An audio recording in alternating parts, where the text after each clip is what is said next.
Hi, I'm Chuck Linick. I'm a reenactor. And for 36 years, I used to use reenactment to bring history to life for my students in the classroom. I'm not in the classroom anymore. But I've got a lot of free time now, and I have a bunch of garb at home, and I can follow areas of interest to me that were not part of my curriculum. So when I first got into making these videos, I was going to each of the missions and Assistencias spin-off missions and the Presidios and telling their stories. I got into going to different California ghost towns and trying to uncover the history of those places. And then I got into chasing the stories of various bandidos, all right, outlaws. And I realized I can't just simply tell those stories. I've got to talk about the people who hunted the outlaws. So the lawmen and the vigilantes. And here I am 30 miles from home on Olvera Street. And I get to tell you about the birth of law enforcement in Los Angeles. I hope you stick with me. In 1850, the new state of California was divided into 27 counties, with the Sheriff's Department of Los Angeles County formed in April of that year. By the way, Los Angeles County also included what's now Orange County. Elections for the office of sheriff were held annually until 1882, when the term was increased to 2 years. In 1894, the term went to 4 years. The first sheriff of Los Angeles County was George T. Burrell, and his staff consisted of 2 deputies. That wasn't anywhere near enough. The city of Los Angeles was a lawless place.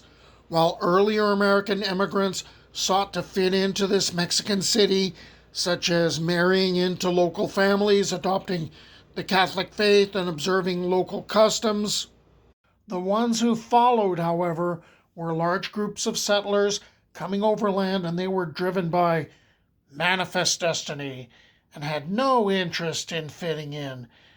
They probably weren't the source of the problem, but they certainly added to it. Beginning in 1848, following the end of the Mexican War, there was a dramatic influx of American ex-soldiers who now roamed the streets of Los Angeles, many out of work. Adding to this scene came prospectors who had failed at mining in the north and somehow sought an easier life, as well as northern gamblers, outlaws, and prostitutes who followed the money south or were simply driven out of San Francisco by the local vigilance committees. Los Angeles, during the early 1850s, with a population of nearly 4,000, was considered the toughest and most violent and lawless city west of Santa Fe. Most men walked the streets armed with pistols and knives, and it was said that a murder occurred every day in the city, most of which were on or around Calle de los Negros. The 500-block-long row of Adobes housing several businesses, among them saloons and prostitutes' cribs, which catered to those gamblers, outlaws, and prostitutes. So to make up for the shortfall, citizens would form militia organizations or paramilitary groups, and they were supposed to fight crime. Well, really what they turned into often was social clubs, which meant they were drinking clubs.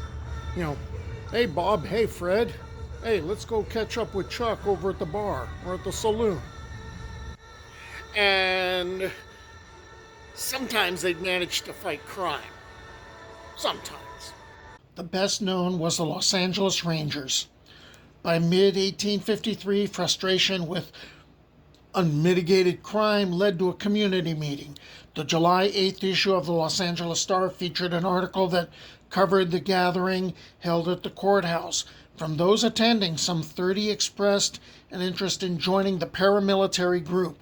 The same newspaper article mentioned fear of Indians from the neighboring mountains, organized bands of robbers, and a thinly veiled criticism of the Spanish-speaking majority of Californios and Mexicans, as the paper alleged that they were given to, quotes, the habitual concealment of offenders and the repugnance to give information to the authorities, of which a large class of our population is justly accused, unquote.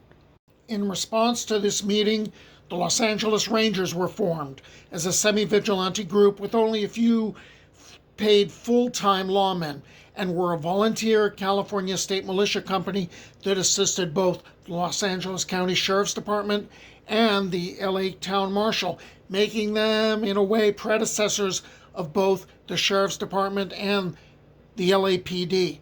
The Rangers acted as a posse, taking orders through their captain from the office of the sheriff, and combining both Mexican and American influences, mounted and uniformed. The Rangers formed by August of 1853 with a troop of 100 men. Their membership roster, with names like Phineas Banning and John Downey amongst the newly arrived Americans, Andres Pico, Agustin Olvera, and Jose Sepulveda also rode with the Rangers, and the names of many of the members reads like a who's who of the city's powerful elite. Wealthy Anglos and Mexicans found common cause and class interests through the Rangers. Among the general population, however, tension and misunderstanding among Anglos and Mexicans persisted. Mob lynching of Mexicans colored civic action and reaction in the early 1850s. Rumors circulated surrounding the violent exploits of real and imagined Mexican bandits such as Pio Linares, Joaquin Valenzuela, and Solomon Pico, who was the nephew of former Governor Pio Pico and also of Andres Pico. The Juan Flores Pancho Daniel gang, who murdered Sheriff Barton at what is now Barton Mound in Orange County, and notably Joaquin Murrieta, the most famous bandit of the Gold Rush era.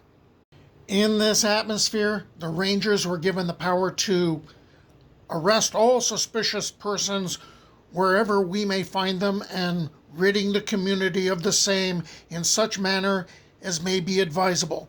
Another power that they addressed was all persons who have heretofore harbored robbers or assassins or furnished them means of escape, warning them that such activities would be punished with the greatest severity. Yet another power was to remove all vagrants, but what vagrancy was not really specified.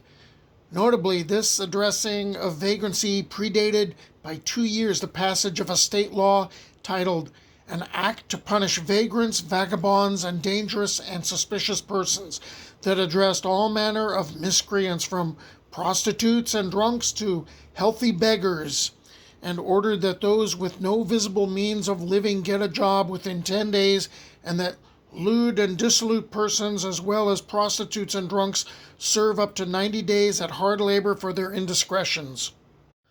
Horace Bell, who rode with the Rangers, and in his 1881 memoir, Reminiscences of a Ranger, Early Times in Southern California, wrote that in August of 1853, amid rumors that Murrieta was in the city, the entire Ranger company, mounted and on foot, marched and rode through Sonora Town, Calle de los Negros, and surrounding areas to search every suspicious house and place within the city limits. So you would have the spectacle of violence throughout the 1850s and 60s, particularly in the form of public lynching, and that was usually directed against Mexicans.